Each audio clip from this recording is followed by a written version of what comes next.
Si te parece, mi querida Violeta, pues vámosle dando entrada a nuestra querida mesa con los periodistas.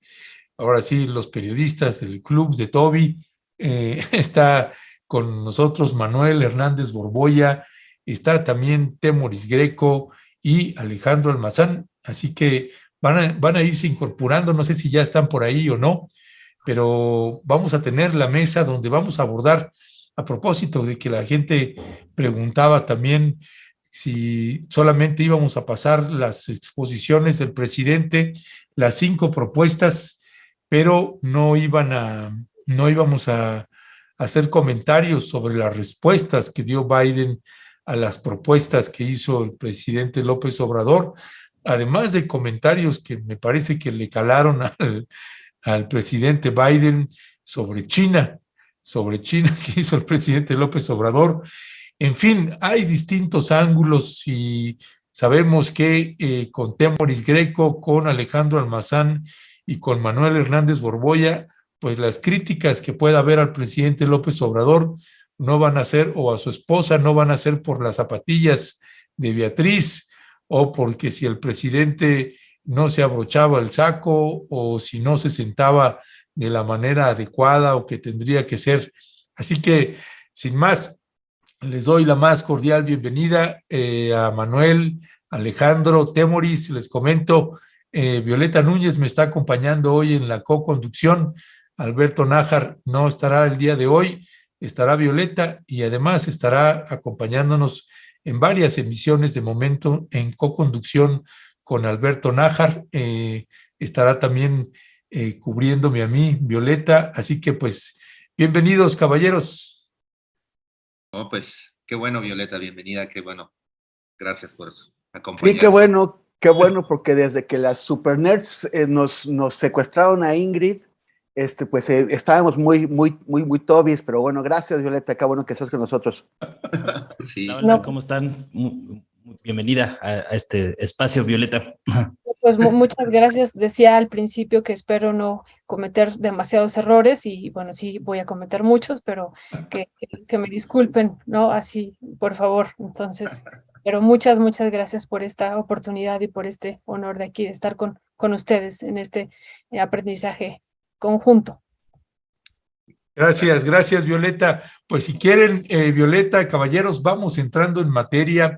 Y precisamente Alejandro Almazán proponía uno de los temas que estuvieron pues causando revuelo en esta semana que pasó, pues es el fallecimiento de Luis Enrique Echeverría, este expresidente de México, muy involucrado en la guerra sucia y que, bueno, pues finalmente algo tuiteaba al respecto de que finalmente Luis Echeverría era la constatación que sí hay males que duran 100 años y este fue uno de los casos.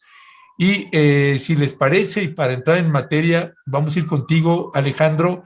Tenemos un video precisamente de cuando Echeverría fue a la UNAM, se atrevió a ir a la UNAM y así fue recibido por los estudiantes de la Universidad Nacional Autónoma de México. Vamos a ver. Acudo a la iniciación de una nueva etapa en la fecunda vida de esta casa de estudios, con la que se abre también simbólicamente una nueva era de mutua comprensión y respeto entre la universidad y el gobierno. En el pasado inmediato, estas relaciones sufrieron un grave deterioro. Sin embargo, mi gobierno aceptó el reto del diálogo, no de la gritería anónima. Escuchen lo que les voy a decir. Ciertamente, desligar el proceso de modernización de nuestros verdaderos objetivos equivale a consolidar la dependencia de los países imperialistas a los que ustedes les hacen juego. Ustedes.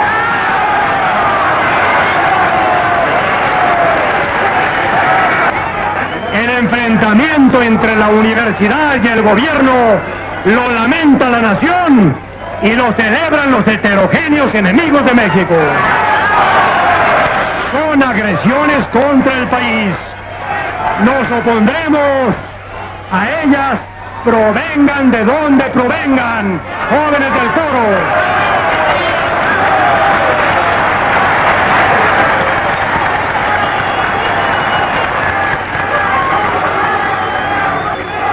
Jóvenes del coro fácil, nos opondremos a ellas, provengan de donde provengan, sean de oficinas burocráticas, de oficinas empresariales o de nefandas agencias manejadas desde el extranjero, cualquiera que sea su signo ideológico.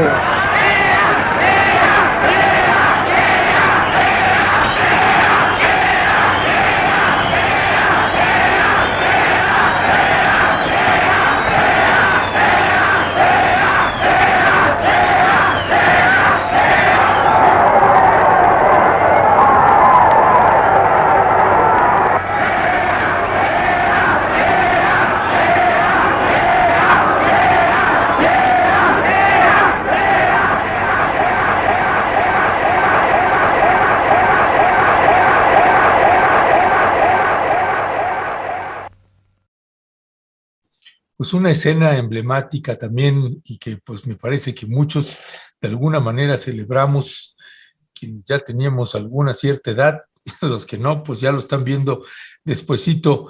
Pero qué decir de este personaje y de esta pues tremenda guerra sucia que vivimos, que padecimos aquí en el país, Alejandro Almazán. Hola, pues mira, estuve hojeando, ¿no? Bueno, viendo en los periódicos, en Twitter, a ver qué hablaban de Echeverría. Yo creo que sí hubo ahí algunas personas que arrojaron un poco más de luz, otras no, otras como muy, con lugares comunes. Lo que por lo menos a mí me queda de todo lo que leí, todo lo que he reporteado, lo que he visto, al final me quedo y digo, bueno, por supuesto que Echeverría, bueno, pues como todos los seres humanos, pues es complejo, tiene varios lados de donde verle, pero al final el hecho de que haya sido condenado por genocidio, ¿no? Que le hayan puesto este cartel de genocida, pues bueno, creo que oscurece o ensombrece todo lo que él pudo haber hecho, ¿no? En su gobierno. Es decir, al final creo que Echeverría tiene que ser recordado como un asesino, tiene que ser recordado como un genocida, no tiene que ser recordado como el que inauguró la Cineteca Nacional, o el que se puso a construir el metro, ¿no? O el que empezó a tener relaciones diplomáticas con China, o que incluso en la ONU, ¿no? En el Consejo de Seguridad de la ONU, pidió casi que echaran a Franco, ¿no? Inauguró la UAM, cosas de esas, que a mí al final digo, bueno, todo eso se ensombrece porque fue un genocida, y eso es de lo que tendríamos que, o sea, con lo que tendríamos que recordar a un personaje así, ¿no? Sí estarán esos logros ahí que seguramente los historiadores, pues bueno, los hurgarán y los resaltarán para la historia, pero yo creo que en las páginas, por lo menos, de la mente, ¿no? Del colectivo, de la opinión pública, se va a quedar como un genocida. Me llamó la atención que no hablaran mucho del episodio de 1996, donde se enfrentó con Carlos Salinas de Gortari, ¿no? Aquellas famosas intercambio de cartas que se hicieron en Reforma, y me tocó cubrirlo, ¿no? Y que en el fondo estaba esta parte de cómo la nomenclatura del PRI pues prácticamente se había roto, ¿no? Y ya esas dos, había por lo menos dos alas muy claras, ¿no? Rotas a raíz también pues, del asesinato de Colosio, ¿no? Habrá que recordar que cuando mataron a Colosio también se llegó a hablar, ¿no? De que toda esta ala de Echeverría podía haber tenido algún involucramiento, ¿no?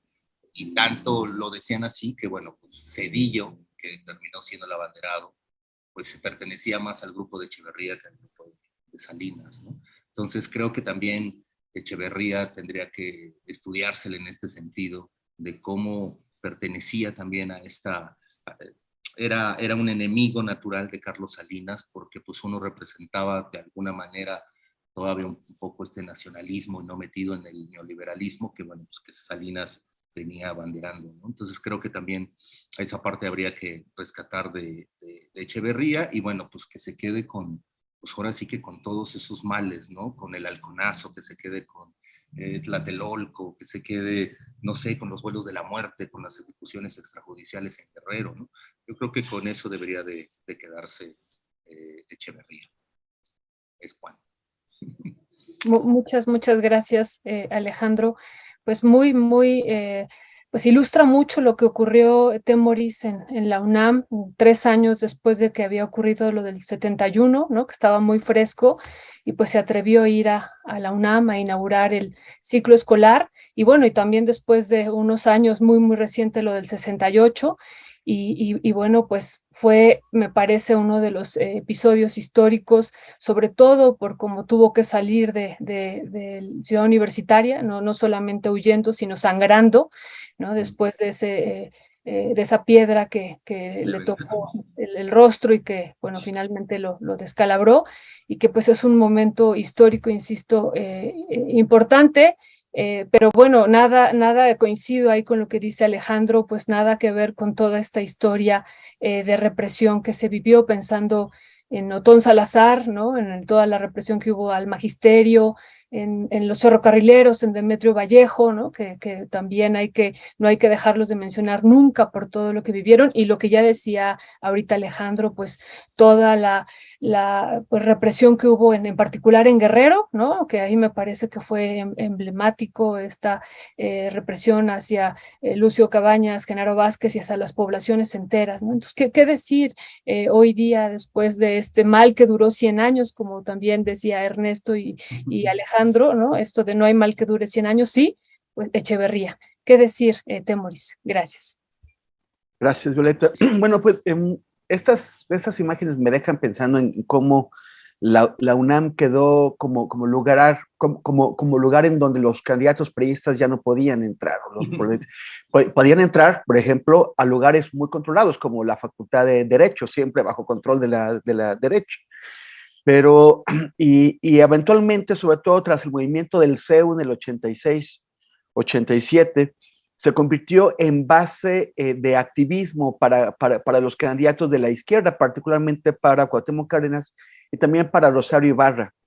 Sin embargo, el conflicto universitario del 99-2000 acabó con eso, ¿no? Ya después de este conflicto que acabó con la ocupación de la UNAM por parte de la policía el 5 de febrero del año 2000, pues se acabó, se quedó un ambiente en el que tampoco los candidatos de izquierda, o sea, ya Cuauhtémoc Cárdenas ya no pudo ir, Andrés Manuel tampoco, acaso la candidata indígena Marichuy fue la única, pero la UNAM fue desactivada, fue neutralizada como base de activismo electoral para la izquierda. Ahora, en cuanto a lo de Luis Echeverría, sí, o sea, él quedó impune, muere impune, no fue condenado, llegó a ser indiciado por la Fiscalía Especial, que se creó al principio del gobierno de Fox, pero eso no llegó a ningún lado. Y el tipo murió impune. Y el tema es, ¿a quién le sirve esta impunidad? ¿A quién le sirve también cargarle a Echeverría todas las culpas? Ojo, y antes de que me empiecen a tirar pelotazos en los comentarios, no estoy de ninguna forma intentando exculpar a Echeverría. Lo que quiero decir es que Echeverría no es el único culpable, y hay gente que lo utiliza para tratar de evadir esas culpas. Particularmente... Por ejemplo... particularmente los militares. O sea, los militares sistemáticamente han tratado de victimizarse, de hacerse pasar por víctimas, echándoles la culpa de todo lo que pasa a los civiles.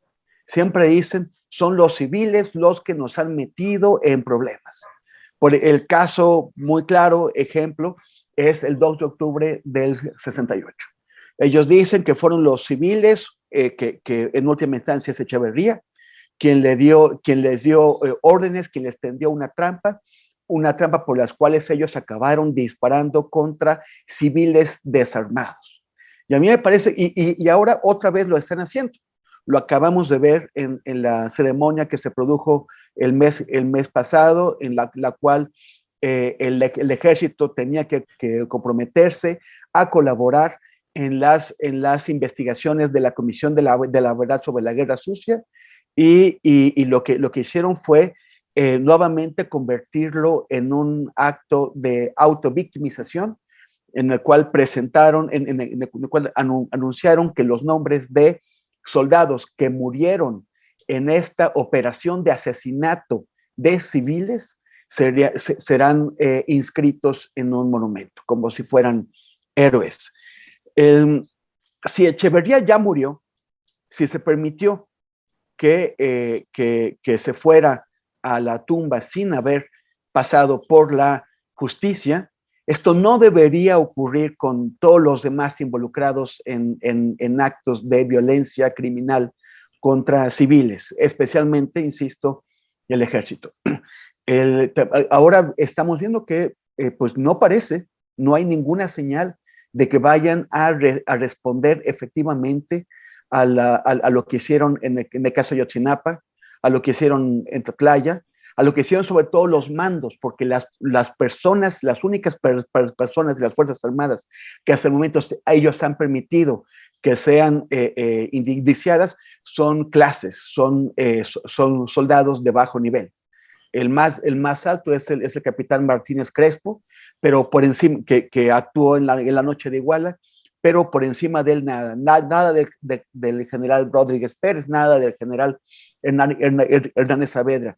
Lo mismo con aquellos generales u oficiales que en aquel momento tenían un rango bajo, pero que finalmente han participado en estos crímenes.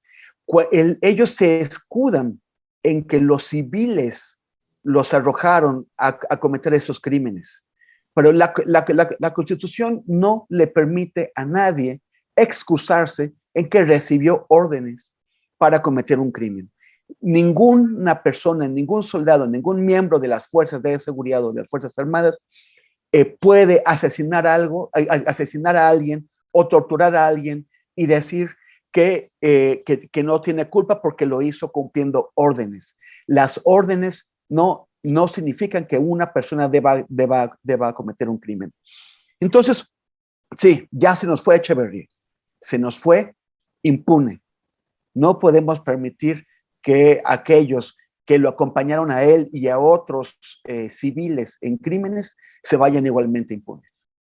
Ya, gracias, Temoris. Manuel Hernández Borboya, precisamente este era uno de los puntos que quería preguntarte también, porque pues cómo olvidar precisamente el discurso del secretario de la Defensa Nacional recientemente ahí en el campo militar número 1, donde hace este planteamiento, pero donde también el presidente López Obrador, pues de alguna u otra manera en la mañanera de lunes, pues recula un poco en ese sentido al ser cuestionado también sobre ese respecto, reconoce que posiblemente hay un error ahí y que se iba a revisar el caso, porque pues sí llamó muchísimo la atención, pero me gustaría también centrarlo en lo que está colocando Temoris y que tiene que ver con el papel de las Fuerzas Armadas ayer y hoy, los que todavía están por ahí y que no se les toca ni con el pétalo de un comentario, Manuel. Bueno, pues yo creo que sobre la muerte de Echeverría, pues nadie lo va a extrañar. Creo que ese es, a final de cuentas, el legado más grande que dejó, un genocida en toda la extensión de la palabra, que ocasionó muchísimo daño. Y de hecho, pues pasó un poco, pues, no desapercibida, pero no dejó grandes comentarios en la prensa nacional. Es un poco raro el caso de un expresidente que fallezca y no se lleve algunas primeras planas o cosas de este tipo, pero en el caso de Echeverría, pues ocasionó demasiado daño con todo este tema de la guerra sucia y demás, ¿no? Ahorita que el gobierno de López Obrador está proponiendo abrir los archivos de esos años, de esos casos. Me parece que pues es un ejercicio necesario para seguir generando conciencia histórica de lo que ha sido este país, de dónde venimos, hacia dónde vamos, y que obviamente pues el tema del ejército pues sigue ahí presente, ¿no? A lo mejor han cambiado algunas formas, algunos modos, pero pues muchos crímenes del ejército cometidos hace no mucho tiempo, de la guerra contra el narcotráfico de Felipe Calderón, en el sexenio de Peña Nieto todavía, el mismo caso Ayotzinapa, pues siguen ahí con un manto de impunidad bastante importante. Entonces, hay cosas que no cambian a la velocidad que nos gustaría en este país, y las redes de complicidad que se fueron tejiendo a lo largo de 50 años, pues muchas de esas estructuras todavía siguen vigentes. Vemos que algunas se han derrumbado, como el caso del mismo partido, el PRI como tal, que hoy pues no es ni la sombra de lo que llegó a ser en aquellos tiempos, pero otras como el ejército pues siguen gozando de amplios privilegios. Se les sigue dando un trato preferencial en muchos temas que atentan contra la población civil, y esto me parece particularmente grave. Por ahí me sorprendió ahorita del video que estábamos escuchando de Echeverría en la UNAM, hablar en contra de las potencias imperialistas y cosas de este tipo, al mismo tiempo pues que él era el informante de la CIA, ¿no? Y hasta tenía un nombre clave, estaba dentro de pues de los servicios secretos estadounidenses con el nombre del ITEMPO 8. Entonces pues vemos mucho del doble discurso de cómo manejaban este tipo de personajes oscuros que de dientes para afuera se asumían un discurso pues más hacia la izquierda, en contra del imperialismo, pero tras bambalinas pues siempre acababan beneficiando precisamente esas potencias imperialistas que tanto criticaban. Acuérdense que México pues fue un centro muy importante de espionaje y contraespionaje en los tiempos de la Guerra Fría. México era y siempre ha sido pues como la puerta de entrada a América Latina para muchos de estos conflictos internacionales, y durante muchos años se dieron una serie de estrategias de contrainsurgencia orquestadas por Estados Unidos y obviamente avaladas por Echeverría. Gran parte de la represión que hubo en México durante los tiempos de la Guerra Sucia, pues era precisamente como parte de un proyecto continental en el que se incluían otras operaciones de contrainsurgencia a nivel latinoamericano, en el marco de la llamada Operación Cóndor, que realmente pues era una estrategia de contrainsurgencia disfrazada de combate al narcotráfico, ¿no? Entonces hay una serie de elementos ahí que enmarcan lo que ha sido el fallecimiento de Echeverría.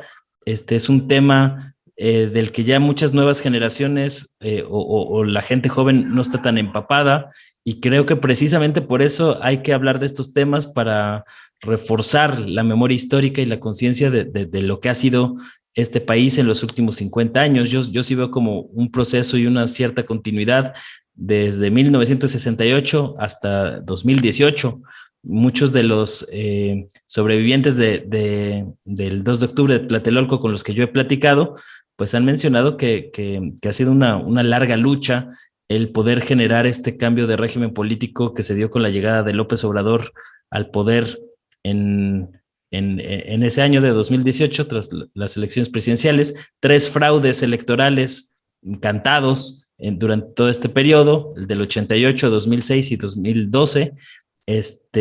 Y precisamente por eso López Obrador tiene un compromiso muy grande con todas estas personas que han sido tan lastimadas, tan afectadas por los regímenes represores del viejo PRI, y también por los de los años neoliberales, y por eso no puede darse el lujo de salir con cosas como de que van a poner el nombre de las víctimas en un monumento junto a muchos de los militares caídos en estos años, haciendo demasiadas concesiones al ejército, incluso en temas que no les corresponden, ¿no? Como en este caso de la Guerra Sucia. Entonces, pues si rectifica el presidente López Obrador, pues bienvenido. O sea, está bien que caiga en cuenta de los errores y que rectifiquen, pero esperemos que sea una rectificación de veras y que no sea nada más retórica. Muchas gracias, Manuel. Tenemos que pasar por el tiempo al otro tema, nada más le comentaría a Alejandro, él quiere todavía agregar algo, y solamente decir algo muy general, muy rápido, que en 1900, como lo decía Temoris, prácticamente ningún otro candidato ya en ese momento del poder se volvió a entrar a la UNAM. Recordemos, en 1994 entró Fernández de Ceballos, él entró y bueno, pues así como Echeverría, digo, no se le descalabró con una piedra, pero sí se llevó una buena serie de huevazos y tuvo que salir de ahí, huevos podridos, y tuvo que salir ahí huyendo también Fernández de Ceballos. Entonces no ha entrado. Y bueno, esto que decía Temoris, Alejandro murió impune. Pero bueno, hay muchos todavía elementos que están pendientes. No sé, también en mi paso que yo tuve ahí en la UNAM, ¿no? Creo que también algunos de ustedes son egresados de ahí, en la Facultad de Economía. En mi caso, pues que teníamos compañeros de Guerrero, ellos nos comentaban, ¿no? De la masacre que vivieron, por ejemplo, los copreros independientes en Acapulco, ¿no? Que incluso se hicieron algunos trabajos de investigación ahí en esta universidad, de toda la represión también que sufrió la Asociación Cívica Guerrerense, ¿no? Y de todo lo que ustedes han estado expresando, pues que ya hemos escuchado también aquí en otros momentos, de cómo pues entraban y reprimían así en forma indiscriminada a las poblaciones enteras, ¿no? No eran los grupos únicamente de guerrilleros, sino era a todos los pueblos enteros, y eso, bueno, pues quedó y todavía es un asunto pendiente, Alejandro, y bueno, pues qué decir en este sentido. Y si podemos ir pasando también a lo otro, ¿cuál sería tu valoración en torno a la visita a Estados Unidos del presidente López Obrador? Okay. Sí, mira, nada más quiero como redondear un par de ideas, una de Temoris y una de Manuel, que me parecieron muy buenas. De esto, de lo de los militares, cuando Temoris dice que los militares siempre su pretexto es, bueno, pues es que los civiles nos ordenaron.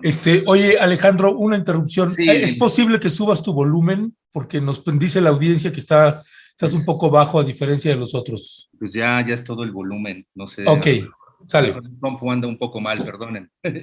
Pero a lo que iba era esta objeción de conciencia, ¿no? Es decir, los militares no nos pueden decir ahora que, bueno, pues es que no nos quedaba de otra, ¿no? Siempre queda de otra.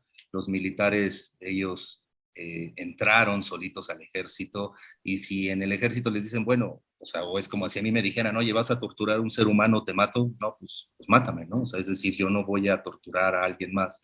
Y creo que los militares nunca utilizaron su objeción de conciencia, y de ahí es un gran problema, ¿no? Entonces, como bien dice Temoris, los victimizan, ¿no? O sea, ahora resulta que los militares son las víctimas. Ese es uno. Y la otra, lo que decía Manuel sobre lo de la Operación Cóndor, estaba releyendo algunas cosas por ahora, y me di cuenta de dos cosas. Bueno, una, yo no sabía que había habido dos operaciones anteriores antes de la de Cóndor, ¿no? Hubo dos operaciones que sí fueron gringas, y la Operación Cóndor es prácticamente mexicana, ¿no? Y hay un tipo, un general, José Hernández Toledo, que es el primer Calderón, es el primer Felipe Calderón, ¿no? Es el que lanza la guerra, o sea, es el que dice, en 3 días voy a acabar con el narcotráfico aquí en Sinaloa, ¿no? Y todo se desprende, curiosamente, del corrido de la banda del Carro Rojo, ¿no?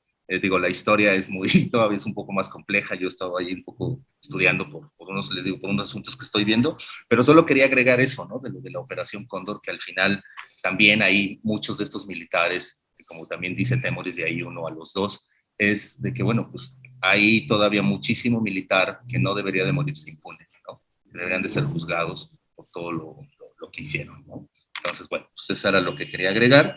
Y bueno, pasando al otro tema de lo de Biden y de López Obrador, pues bueno, pues era evidente que era una reunión un poco tersa, ¿no? O sea, difícil, pues por los desaires que ha habido, ¿no? Entre ambos gobiernos. Me parece que no era el mejor momento quizá de ir por una cuestión de ánimos, porque pues Biden sigue enojado, pero en el fondo creo que López Obrador llega, ¿no?, a entender o llega a decir, bueno, mira, a mí no me interesa, aquí estoy, ¿no? O sea, si no soy bien recibido. Yo leí hoy en la mañana muy tempranito a Raimundo Rivapalacio, porque digo, no, pues necesito leer a la oposición, ¿no? A ver qué piensa la oposición, a ver qué es lo que ellos resaltan, y bueno, pues evidentemente la oposición está resaltando eso, ¿no? De que no fue recibido como el protocolo debe decir, que no hubo anuncio en el jardín, que no hubo tal, que, o sea, puro casi que Biden despreció a López Obrador, pero yo creo que López Obrador finalmente es como este tipo que no es bien recibido en la cena o en la fiesta, pero al terminar hace su fiesta y hace su cena, ¿no? Es decir, se impone por distintas razones. Me parece que sí, o sea, en algo en lo que sí coincido es que difícilmente habrá algo de beneficio en esta visita, como pasaron en las visitas de Fox, de Calderón, de Peña y de todo mundo, en donde iban, se tomaban la foto y no pasaba nada, ¿no? A mí me preocupa que la prensa, tanto estadounidense como mexicana, pues se la pasen ahora sí que solamente en un diálogo, o ellos viendo solamente a López Obrador y las reacciones de Biden, y no entender, bueno, pues la problemática, sobre todo de los migrantes, ¿no? Pareciera que no, pues no les interesan los migrantes a los medios, solamente cuando son necesarios, solamente cuando se mueren, solamente cuando un tráiler amanece con indocumentados, parece entenderlo. Bien dice el Oscar Martínez, ¿no? Este periodista del Faro en su libro, los migrantes que no importan, porque al final es eso, o sea, no interesan la migración. Entonces, el tema que es importantísimo, a mí me parece que tiene que ver con esto de la migración. Digo, sé que también este programa bracero que propone López Obrador, no sé si sea la mejor opción, pero hablar de la migración, o sea, seriamente, nadie lo hizo. Me parece que era el tema importantísimo y queda relegado, ¿no? Como queda relegado la inflación, como queda relegado este tema, no solamente porque Biden dice que China no es el mercado, pues hay que creerle. Yo creo que pues no, pues sí, o sea, la realidad es que China se está comiendo a Estados Unidos, ¿no? Que él no lo acepte públicamente, bueno, se le entiende, pero creo que habría ahí que checar qué cosas sí funcionaron, qué cosas van a funcionar en este viaje, pero sí se vendrá con las manos vacías, como muchos presidentes llegaron a venirse con esas manos vacías, ¿no? Ya, gracias, mi querido Alejandro. Temoris Greco, ¿qué decir de este planteamiento que hace el presidente López Obrador? 5 propuestas, y de las respuestas que dio Joe Biden, escuetas, por cierto, muy breves las respuestas. No sé si tienes la misma impresión de Alejandro, de que no necesariamente fue bien recibido el presidente López Obrador por el presidente Biden. Esa sería una pregunta. Y la otra es, ¿quién gana y quién pierde después de este encuentro? Bueno, yo sí creo que fue bien recibido. Recordemos que cuando la cumbre de las Américas, que el presidente, en un gesto de congruencia, le dijo a Estados Unidos que ellos no pueden seguir definiendo unilateralmente, como lo han hecho siempre, la agenda y quién va, quién es parte de la comunidad continental y quién no lo es, y que por eso no fue. Por todos lados hubo gente que dijo que estábamos comprometiendo la relación con Estados Unidos, que Biden se iba a enojar con nosotros, que ya no nos iba a hablar, nos iba a aplicar la ley del hielo, y resulta que en esa cumbre pues no hubo nada sólido, no hubo ningún acuerdo importante que justificara la reunión en Los Ángeles de todos esos mandatarios, salvo que para las necesidades de política interior de Biden, pues era importante demostrar que estaba relanzando el liderazgo estadounidense en el continente. Y Andrés Manuel no les hizo el juego, entonces dijeron, eso nos va a costar. Y ahora tuvo su reunión bilateral. una reunión en donde estuvo primero con la vicepresidenta, con Kamala Harris. Los dos se dijeron que son muy cuates, muy amiguitos, que ya se reunieron, o sea, que ya se han reunido varias veces, que ya se conocen. Y después estuvo con Biden. Y Biden, bueno, pues el presidente habló largo y tendido. Y Biden se sintió ofendido cuando les dijo lo de China. A mí me pareció que eso pues fue rudeza innecesaria por parte del presidente, espetarle a Biden que ya no son lo que eran, pero entonces el otro tenía que decir algo. Pero independientemente de eso, a mí me parece que le dio Biden bastante tiempo, se tomaron las fotos, se escucharon mutuamente. A mí me parece que demostró que independientemente de algunos gestos que ha tenido este gobierno, la relación bilateral está avanzando. Y está avanzando, o sea, porque a nosotros nos interesa, pero también porque para Estados Unidos y para el gobierno Biden es muy importante tratar de sostener la cooperación con México. Y no va, y eso no depende de lo que algunos observadores piensan que son algunos berrinchitos hueso. Me llama la atención cómo pues algunos críticos profesionales del gobierno de México pues han estado presentando el asunto, ¿no? Por ejemplo, ayer sostuvieron un hashtag pagado, los sostuvieron pues como se suelen sostener estos desde todos los lados políticos, pagando a granjas de bots, que trataba de explotar una foto del presidente López Obrador, bueno, que para ellos les sirvió para decir que hacía ver mal a México. Hoy el periódico Reforma colocó la nota de la reunión en segundo lugar, o sea, como segunda nota de portada, y el énfasis no estuvo en que finalmente la relación se mantiene, sino en que dice AMLO propone y Biden corrige. Entonces, lo que les pareció más importante de todo esto es que Biden le dijo a Andrés Manuel que no, que Estados Unidos sigue estando por encima de China. Y luego Pablo Iriart, que es este periodista de origen chileno. Ustedes saben que el exilio chileno tras el golpe contra Salvador Allende fue muy rico. Vino a México, vino gente de gran nivel intelectual que vino a enriquecer nuestra vida, pero pues tiene dos grandes arrocitos quemados, ¿no? Uno es Mauricio Toledo, que él nació en México, pero es hijo de Nelson Toledo, que es un vividor del exilio chileno y que nos trajo, pues, que aquí él y su hijo se dedicaban a hacer trapacerías. Y por el otro lado, a Pablo Iriart, que él sí vino con el exilio chileno y vino, pues, a emporquerizar el periodismo en México. Y para él, lo relevante de lo que ocurrió fue que hoy él tituló su columna de hoy, los 31 minutos más largos de la vida de Biden.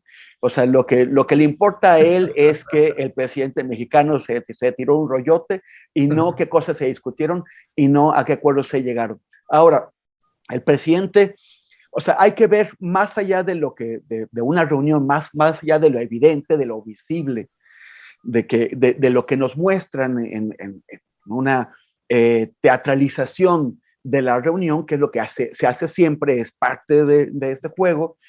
Hay que ver qué acuerdos, a qué acuerdos reales esto conduce. El presidente, Alex, señala muy bien el tema de la migración. Vamos a ver si esto conduce efectivamente a algo. Pero a mí me parece que el presidente mexicano está muy bien cuando cuando habla de estas visas. Él pide 300,000 visas y de una forma que a mí me parece muy congruente, muy necesaria, pide que la mitad de estas visas sean concedidas a centroamericanos. Eso me parece muy, muy bien.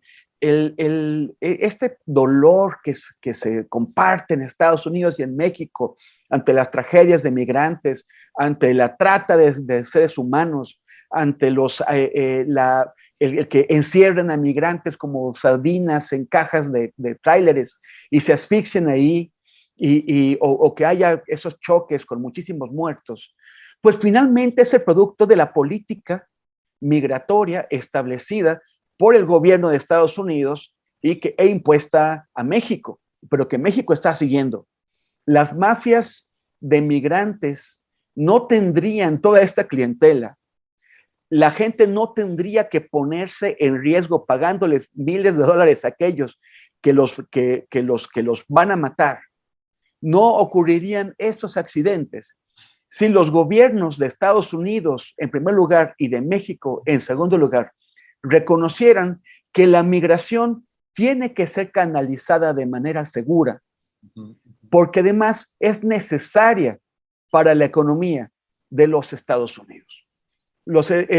Estados Unidos en este momento tiene una tasa de desempleo históricamente baja de 3.6%.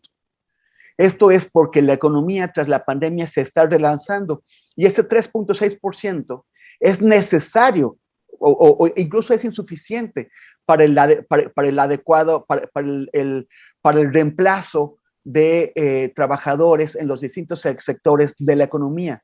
Hay mucha gente que renuncia a sus trabajos para conseguir mejores posiciones o posiciones mejores pagadas. Y eso también significa que hay partes de la economía que no están encontrando, hay empresas que no están encontrando suficientes trabajadores, como por ejemplo en el sector agrícola. En todo esto se necesitan esos trabajadores mexicanos y centroamericanos. Y el problema es que cuando uno se traslada sin documentos de un país a otro, le resulta muy difícil o casi imposible regresar a su propio país, a ver a su familia, a ver cómo están sus cosas, aquello que haya dejado. Un programa ordenado de migrantes permitiría que cuando sea temporada, la economía estadounidense reciba a todos esos trabajadores que necesita y cuando no sea temporada, que esos trabajadores regresen de manera ordenada y segura a sus países a ver a sus familias. Y quizás con el dinero que pudieron ahorrar en Estados Unidos, a establecer negocios en sus países y que no tengan que volver a Estados Unidos. O sea, hay muchas formas de ordenar este flujo de migrantes y quitarles a los tratantes de seres humanos este enorme negocio y acabar con esta hipocresía que los denuncian a los tratantes de migrantes, cuando al mismo tiempo fuerzan a la gente a ponerse en manos de estos tratantes de migrantes. Muchas gracias, Temoris. Pues sí, para Estados Unidos y para otras partes del mundo, pero en particular para Estados Unidos, la migración le es funcional, ¿no? Incluso puede pagar por debajo del valor del precio de la fuerza de trabajo, justo por estos migrantes que pues llegan a Estados Unidos, ¿no? Esta parte de la sobreexplotación que viven es una realidad, ¿no? Y a pesar de ella, pues todas las remesas que llegan, pero le es funcional y necesaria, como tú dices, ¿no?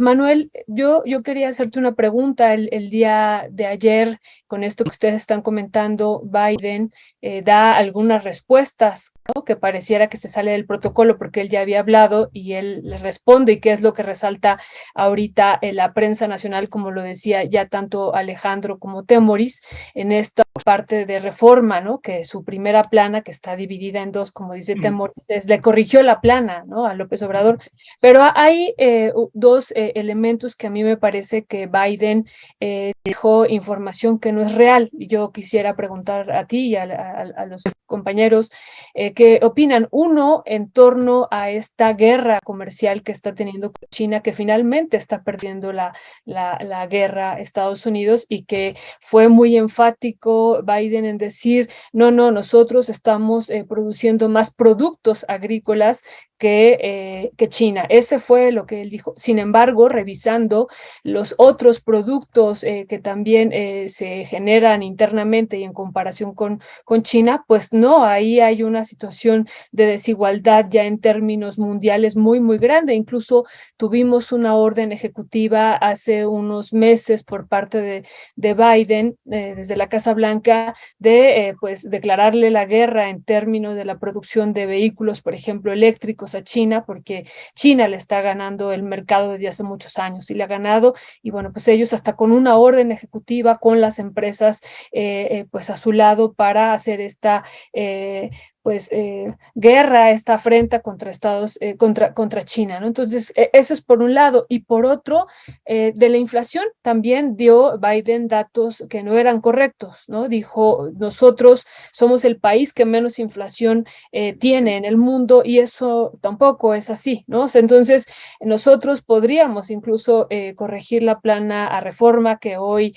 saca como nota principal, pues estos dos errores que Biden realiza, y podemos poner incluso la gráfica a nivel mundial de las inflaciones en el mundo. Incluso México tiene menos inflación que Estados Unidos, y es incorrecto lo que dice el presidente Biden. ¿Qué decir, Manuel?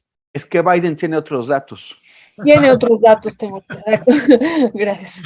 Sí, pues es que ya sabemos las muchas deficiencias de la gran prensa corporativa en México, que no se toman la molestia de verificar si lo que dice uno u otro presidente o personaje, pues está en lo cierto, ¿no? Ayer, por ejemplo, Biden comentaba que Estados Unidos supera a China en producción de productos agrícolas, y pues esto es completamente incorrecto. Según datos del Banco Mundial, los tengo aquí a la mano, China está en primer lugar, India en segundo lugar, Estados Unidos en tercero, Indonesia en cuarto, Nigeria en quinto, con datos de 2020 y 2019, según cifras del Banco Mundial. Entonces, pues para darnos una idea de los términos en que fue la reunión, para mí fue una reunión insustancial, desangelada, que creo que va a rendir pocos frutos. Yo entiendo esta necesidad de López Obrador de ir a Washington a plantear un plan conjunto para contener la inflación. Yo creo que esa es la principal, o fue la principal motivación de López Obrador para ese viaje. Yo sí lo veo preocupado por el tema inflacionario en México, y de hecho, pues prácticamente todas las 4 de las 5 propuestas que lanzó López Obrador tenían que ver con eso, y por ahí lo de los migrantes, pues como por no dejar, ¿no? Porque también es un tema que está ahí, con este tema de las visas de trabajo temporales, que no es cosa nueva, o sea, ya lo ha planteado en otras ocasiones, y ha habido oídos sordos por parte de los políticos que dirigen Estados Unidos, ¿no? Incluyendo los últimos 2 presidentes, y creo que en este caso pues van a seguir los oídos sordos, ¿no? Se criticó mucho por parte de la derecha las posturas o los sentados de manera física de López Obrador durante la reunión, pero pues a Biden también lo vimos como que no le hacía mucha pues gracia o mucho sentido, vimos mucho desinterés por parte de Biden en el discurso que se aventó López Obrador, que habló sobre Roosevelt, dio ahí una dimensión histórica a su pronunciamiento y demás, y hubo poca respuesta de Biden. O sea, a mí los más trascendentes, recordemos los 5 puntos que planteó, porque de eso casi prácticamente no hemos hablado, y creo que era de lo más interesante de la reunión. El primer punto era garantizar el doble de abasto de combustible en la frontera, con el objetivo de que automovilistas estadounidenses pudieran recargar combustible en México a un precio más barato. El segundo era poner a disposición de Estados Unidos la red de más de 1,000 kilómetros de gasoductos para transportar gas desde Texas hasta Nuevo México, Arizona y California, que yo, por cierto, he hecho una revisión a la página oficial sobre cómo están los gasoductos, y yo no vi una conexión entre varios gasoductos que están, por ejemplo, en Chihuahua con los de Baja California Norte, ¿no? Entonces, eso también me generó un poco de dudas, hablando de verificar información. El 3 me pareció uno de los puntos más interesantes, este asunto de eliminar aranceles en alimentos y otros bienes con el fin de disminuir los precios y poder contener la inflación. Es decir, eliminar aranceles más allá de lo que está plasmado en el acuerdo comercial del TEMEC. Entonces me pareció una medida pertinente, pero que de eso prácticamente pues no se habló, no hubo una respuesta de Biden, así muy, muy concreta. Tampoco se habla de eso en la prensa, se habla de otras muchas frivolidades, pero no de estos temas. Y el cuarto también me pareció una medida interesante el hecho de iniciar un plan conjunto de inversión pública y privada para producir bienes que fortalezcan el mercado de Norteamérica y evitar importaciones principalmente de China. Ese fue el planteamiento de López Obrador. Recordemos que no es la primera vez que plantea algo de este tipo, pero a mí me llamó la atención porque es la primera vez que vemos, aunque sea un esbozo de política industrial, en este gobierno de López Obrador y de la Cuarta Transformación. Es decir, sigue siendo un esbozo muy a grandes rasgos, pero que no había habido ni eso, ¿no? Oigan, pues vamos a producir nuestros propios productos, vamos a fortalecer a nuestra industria. Y pues yo lo que oí fue oídos sordos por parte de Biden. No creo que vaya a fructificar mucho el tema. Por ahí dijo, sí, podemos ponernos de acuerdo con estos 5 puntos que son muy importantes, y tomaremos nota de los temas en los que no estamos de acuerdo. Una cosa así dijo al final de la reunión con estos datos que dijo sobre China, que le molestó que López Obrador dijera que durante los últimos 30 años se había aceptado cómodamente que China fuera la fábrica del mundo, ¿no? Algo con lo que respingó ahí Biden. Y pues eso, creo que va a ser una cumbre que no va a pasar a mayores. Se había especulado mucho, pues ya sabemos cómo se las gastan los columnistas de derecha, los conservadores, inventando toda serie de especulaciones para generar ruido, con sus informaciones de altas fuentes confidenciales en Washington y el gobierno mexicano, que hablaban sobre tensiones entre Biden y López Obrador. Pues también resaltó eso, ¿no? Fue curioso que Biden desde el principio de su locución comentó que a pesar de los titulares de muchos medios, la relación con México era sólida, ¿no? Un poco como yo sentí, o no sé si iba para allá el comentario, si tenía dedicatoria para el New York Times y estas versiones que habían, este texto que sacaron hace una semana sobre la relación entre el embajador de Estados Unidos en México, Ken Salazar, y el presidente López Obrador, que según el rotativo estadounidense, pues iba en contra de los intereses de Estados Unidos en México, que fue muy retomada por medios como el Reforma, columnistas como Riva Palacio, que está como muy interesado y duro y dale con el tema de tratar de generar ruido sobre la mala relación, según él, entre ambos mandatarios, que yo lo veo más forzado, como veo forzado también, que es también otro de los columnistas que ha impulsado la versión del supuesto pacto del gobierno de López Obrador con el cártel de Sinaloa, a pesar de que ayer hubo un operativo importante en la Ciudad de México, en el que al parecer miembros del cártel de Sinaloa se les incautaron armas de alto poder y demás, ¿no? Entonces, pues vemos que mucho de lo que se comenta en la prensa corporativa, pues es humo, es más que periodismo, más que tratar de entender qué está pasando. Vemos el esfuerzo sistemático y reiterado de algunos personajes por construir narrativas con fines políticos, y los fines políticos de la derecha pues es tratar de abrir ahí algún resquicio, alguna posibilidad de que la derecha regrese al poder para que siga fluyendo el chayote, las grandes cantidades de publicidad oficial y este tipo de cosas, ¿no? Entonces realmente creo que va a pasar poco con esta cumbre. El tema de los migrantes pues quedó ahí como por no dejar, yo así lo vi. A pesar de que las imágenes de recibimiento de López Obrador allá y demás, pues refuerzan esta idea de que es el único presidente mexicano de los últimos 5 sexenios, diría yo, al menos, que ha puesto un especial énfasis en la situación de los migrantes allá. Se está buscando que incluso puedan votar más activamente todos los mexicanos que están viviendo en Estados Unidos, darle una serie de derechos adicionales por la gran cantidad de remesas que envían al país, entre otras cosas, y creo que pues sirvió más para ese tipo de cosas, para hacer algunos comentarios sobre la relación México-Estados Unidos, que yo la veo más bien estancada. No veo que avance mucho, pero tampoco que vaya en retroceso. Y creo que pues va a ser eso, una reunión como ha habido muchas otras, y no va a pasar a mayores. Ahí, y gracias Manuel.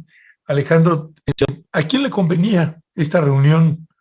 Precisamente pensando también en los respaldos que tienen ambos mandatarios en sus países. ¿A quién le convenía esta reunión ¿Y quién salió ganando o perdiendo? Pues yo creo que a Biden era el que más le convenía, ¿no? Es decir, es el que tiene menos popularidad, ¿no? En su país, ¿no? Bueno, no tiene un buen recibimiento, ¿no? Y yo no sé quién vaya, o sea, yo no sé si uno va a perder y el otro va a ganar, ¿no? Yo creo que terminan yéndose tablas, ¿no? O sea, terminan simplemente también mostrar esto que decía Manuel, de nuestra relación ahí va, pese a todo, ¿no? Este guiño en efecto que hizo Biden de la prensa, ¿no? De que nada, pues no le hagan caso, ¿no? A pesar de ello, nosotros estamos aquí en la relación, hay unas fotos en donde se ven pues muy alegres, ¿no? Todos así como muy, muy buena onda, pero yo insisto, yo creo que había como pues un enojo hacia el López Obrador, pero el López Obrador llegó y este encantador que generalmente es y terminó imponiéndose en esta reunión, ¿no? Que pareciera que pues, sí, o sea, a lo mejor no es trascendente, pero él es el que termina, siento yo, que termina sobresaliendo. Digo, también pues Biden creo que le da esa opción para que él medio sobresalga, o sea, y se baja la tensión, ¿no? Pero sí, bueno, habrá que seguir leyendo a estos de la oposición, ¿no? A Raimundo, a Pablo Iriar y a todos estos que hemos mencionado aquí, que bueno, me parece que son, que ahora que sirven mucho para entender en qué está pensando la oposición, por dónde viene, ¿no? Cuál es pues, la ideología que traen y el golpeteo, ¿no? Hasta eso pues, son bastante obvios, ¿no? O sea, así que yo sí, digo, yo por lo menos, para mí, leerlos es también una obligación, digo, en el sentido periodístico, pero creo que para la gente también para entender por dónde va pues la otra corriente ideológica, ¿no? ¿Qué es lo que están buscando? ¿Qué es lo que están esperando? Porque porque ya, o sea, yo la verdad es que entre los cuatroteros, así que defienden mucho a la 4T y entre la oposición, los que defienden la oposición, puta, no hay ni a quién irles, ¿no? Entonces, bueno, pues tratar de irnos un poco en medio, buscar todas las voces para ir generando pues, un mayor criterio, ¿no? Digo, no necesariamente a lo mejor los periodistas de la oposición, pues a veces sueltan ahí algunos datos que habría que tener, o sea, entonces, pues también como despreciarlos tampoco, ¿no? No, hay que leerlos para ver por dónde van, ¿no? Hay que tener al enemigo cerca. Muchas gracias, Alejandro. Gracias por los comentarios. Es cierto, hay que leerlos, ¿no? Eso es algo que también tenemos que hacerlo de manera obligada, leer a la oposición, a la derecha y a la ultraderecha para ver por dónde está caminando, ¿no? Me parece además algo importantísimo no dejarlo de hacer. Ellos no nos leen porque nos subestiman, ¿no? O sea, ay, pero imagínate estar escuchando a Pedro Ferriz, no, tampoco, ¿no? Bueno, tampoco a uno, a Riva Palacio o a Pablo Iriar, ya, o sea, con uno, o a Pablo. Mírate, Moris, nada más decir, te tomas tu omeprazol y ya está, pues. No, digo, porque sí son estos voceros del poder, ¿no? Bueno, de la oposición. Entonces, pues por eso yo creo que por eso hay que leerlos, hay que escucharlos para ver pues, por dónde van, pero no necesariamente pues, creerles, ¿no? Más bien decir, bueno, pues si están diciendo esto, pues hay que ir a lo contrario, ¿no? No, yo también creo que hay que leerlos, por supuesto, y también hay que recibirlos, ¿no? Por ejemplo, estamos esperando a Mauricio Toledo, tenemos ya una celda en el reclusorio norte para cuando por fin venga, pues, o sea, lo recibiremos. Bien, oye, nada más un comentario sobre lo que decía Manuel sobre el voto de los migrantes. El tema es que no han salido a votar, ya es importante comentarlo aquí en Rompimiento que tiene mucha audiencia en los Estados Unidos. La Ciudad de México, el Congreso de la Ciudad de México, tal vez para muchos migrantes sea una novedad, pero el Congreso de la Ciudad de México tiene un diputado migrante, o sea, una posición reservada para los capitalinos, para los chilangos y las chilangas que viven en Estados Unidos y que votan, pero como fue muy poca gente a votar, como hubo una participación escasísima, pues el ganador, el diputado migrante, fue el que llevó a sus cuates. Y entonces es un diputado del PAN, o sea, es una persona, es un representante que vino aquí a reforzar a la bancada del PAN. Entonces creo que que esa posición de diputado migrante es una posición a la que podrían aspirar muchas personas mexicanas que viven en Estados Unidos y que también podrían pues evitar que les resulte fácil al PAN llevarse esa diputación. O a indocumentados o a políticos indocumentados políticos. ¿Te acuerdas de El Rey del Tomate? Uno de allá de Guanajuato, de estos migrantes que llegó y se hizo alcalde y fue un desastre, ¿no? Un verdadero desastre, ¿no? Digo, pues porque tampoco tienen este cariño realmente a su pueblo, ¿no? Pero sí tienes razón en eso, aprovechar, digo, los migrantes podrían aprovechar más ese espacio. Yo lo desconocía, Temoris, que la verdad es buen dato. Sí, muchas gracias. Yo quería hacerle una pregunta a Temoris en torno a esto que también escuchamos el día de ayer, ¿no? Que decía López Obrador, ¿no? De integración no significa hegemonía ni sometimiento. Eso fue parte del cierre de su discurso. Sin embargo, bueno, veíamos también hace rato que también fue a ofrecer parte de los recursos naturales que tiene México, ¿no? Quizá decíamos en este diálogo o en este intento de acercamiento y de acuerdo, pues es el gas, el petróleo, el litio, que nos llamó mucho la atención de decirle, bueno, nacionalizamos el litio, fue una decisión soberana, lo decidimos así como nación, pero ponemos el litio a la disposición de las empresas automotrices para ambas naciones, ¿no? Y bueno, y eso nos llamó mucho la atención. Y ¿qué decir al respecto, Temoris? Por un lado, me parece que no ha habido un presidente que se posicione así, de esa manera, frente al poder mundial que tiene Estados Unidos, pero por otro lado también vemos parte de estos discursos, Temoris. Sí, la postura del presidente es compleja, ¿no? Es compleja en tanto que tiene muchos elementos. Yo imagino que hay sectores nacionalistas, y él es un nacionalista, que querrían que no fuera tan enfático en el tema de la integración en América del Norte, que querrían una postura un poco más confrontacionista o confrontacional, como la que han tenido, por ejemplo, los países bolivarianos. Sin embargo, Andrés Manuel está aceptando que las decisiones tomadas en el salinismo, que finalmente convirtieron a México en un apéndice de la economía de Estados Unidos, pues ya no son reversibles. Y efectivamente sería muy difícil cambiar esta situación. No digo que sea imposible, pero la verdad es que parece poco realista. Entonces él lo acepta y propone integración y al mismo tiempo pone estos límites políticos. Estos límites como el que hizo en la cumbre de Los Ángeles, en la cumbre de las Américas, de las cuales pues como se ha hecho evidente que salió indemne. O sea, que hicieron el cálculo correctamente, de manera que sabían que la necesidad de Biden de acordar con México era muy importante y que no iba a tener consecuencias más allá de que estuviera vacío el lugar presidencial de México en esa cumbre. A mí me parece que lo sostuvo bien.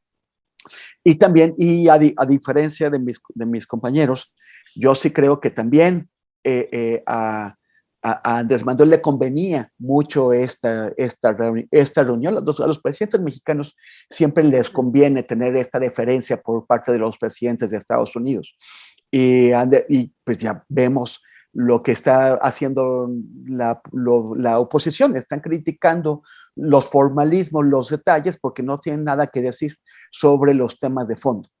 Entonces creo que Andrés Manuel sale bien parado de eso. Ahora, el problema está en que seguimos en la lógica del extractivismo, de lo cual tú sabes muchísimo, Violeta.